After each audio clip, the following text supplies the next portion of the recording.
రోజాపై Nagari MLA గాలి భానుప్రకాష్ మండిపడ్డారు. ఆవుకు గంగిరెద్దుకు తేడా తెలియని రోజా కూడా కూటమి ప్రభుత్వంపై విమర్శలు చేస్తున్నారని ఎద్దేవా చేశారు. చంద్రబాబును విమర్శించే అర్హత రోజాకు లేదని మండిపడ్డారు. ఏపీ అభివృద్ధికి కూటమి ప్రభుత్వం సమిష్టంగా కృషి చేస్తోందని తెలిపారు. జగన్ ఒక్క పరిశ్రమ అయినా తీసుకొచ్చారా అని ప్రశ్నించారు.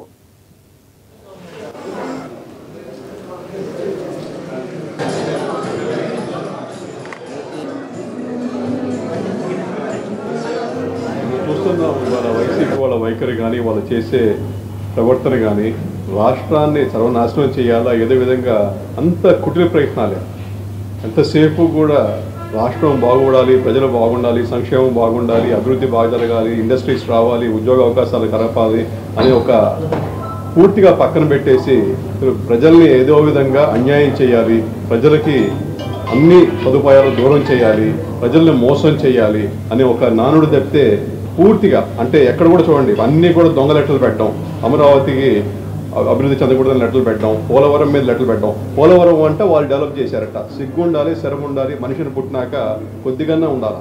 ప్రజా జీవితంలో ఉన్నప్పుడు నిజాలు చెప్పాలి కొంతమన్నా. పోలవరం చేస్తే ఇవాళ ఎందుకు ఇవాళ అంత డబ్బులు పెట్టాల్సి వస్తూ ఉంది. ఇవాళ చూడండి నీతి ఆయోగ్ కూడా ఓ రిపోర్ట్ ఇచ్చింది. పూర్తిగా అన్ని ఇండెక్స్ల్లో ఆంధ్రప్రదేశ్ వైఫల్యం చెందింది అనే దానికి మనం చెప్పట్ల, థర్డ్ పార్టీ వాళ్ళు చెప్తా ఉన్నారు. ఇవాళ లోకమంతా కూడా కూస్తూ ఉంది.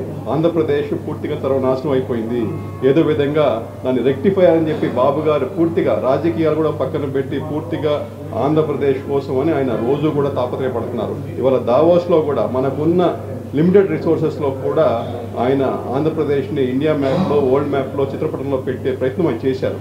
ఇవాళ అంత ఇన్వెస్ట్మెంట్స్ వస్తున్నాయి, అంత ఉద్యోగ అవకాశాలు వస్తున్నాయి, అన్నీ చేయగలుగుతున్నామంటే కేవలం బాబు గారి కృషి, లోకేష్ గారి కృషి, మన కూటమి ప్రభుత్వం కృషి. దాన్ని హర్షించడం పోయేసి అన్నీ కూడా నోటికి వచ్చిన మందాన మాట్లాడుకుంటూ పోతే దీనికన్నా వేరే నిరసన అవసరం లే.